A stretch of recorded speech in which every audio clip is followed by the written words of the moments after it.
ഇന്നറിയാൻ current affairs 15/4/2024 April 28-ന് ആരംഭിക്കുന്ന Indian വനിതാ T20 cricket ടീമിൽ ഉൾപ്പെട്ട മലയാളി താരങ്ങൾ സജന സജീവൻ, ആശ ശോഭന. കുവൈറ്റിന്റെ പുതിയ പ്രധാനമന്ത്രിയായി സ്ഥാനമേറ്റത് ഷെയ്ഖ് അഹമ്മദ് അബ്ദുള്ള.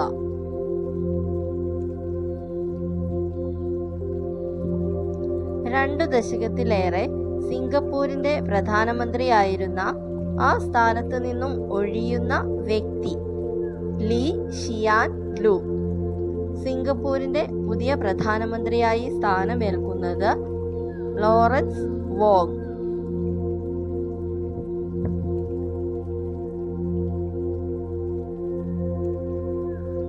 ആൺകുട്ടികളെ പാചകം പഠിപ്പിക്കാൻ സമഗ്ര ശിക്ഷ കോഴിക്കോട് പരീക്ഷണാടിസ്ഥാനത്തിൽ ആരംഭിച്ച പദ്ധതി കുക്കീസ് എന്റെ ഭക്ഷണം എന്റെ ഉത്തരവാദിത്തം. 2024 അണ്ടർ 23 ഏഷ്യൻ കപ്പ് ഫുട്ബോളിന്റെ വേദി ഖത്തർ.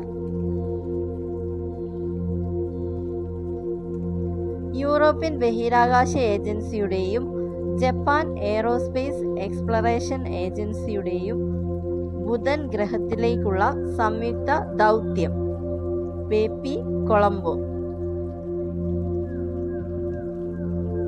ഇസ്രായേലിനെതിരെ ഇറാൻ നടത്തുന്ന ആക്രമണത്തിന് നൽകിയ പേര് operation true promise.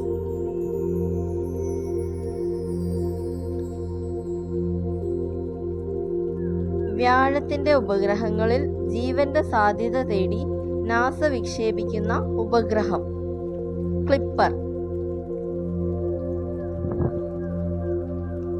Plastic overshoot day report അനുസരിച്ച് ലോകത്ത് ഇന്ത്യയുടെ ആളോഹരി പ്ലാസ്റ്റിക് മാലിന്യം എത്ര?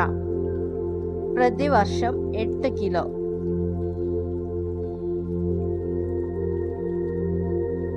നൈഫ് എന്ന തന്റെ ഓർമ്മക്കുറിപ്പ് പുറത്തിറക്കാൻ തയ്യാറായ ബ്രിട്ടീഷ് എഴുത്തുകാരൻ Salman Rushdie. Indian premier league ചരിത്രത്തിലെ ഏറ്റവും ഉയർന്ന സ്കോർ നേടിയത് സൺറൈസേഴ്സ് ഹൈദരാബാദ് 287 റൺസ്.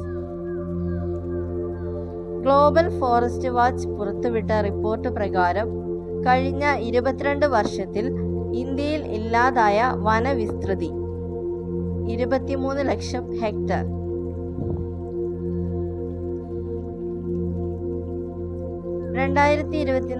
ഏപ്രിലിൽ അന്തരിച്ച ഇംഗ്ലണ്ട് ക്രിക്കറ്റ് ടീമിലെ ഇതിഹാസ spin bowler Derek Underwood. Thanks for watching. Please like and subscribe.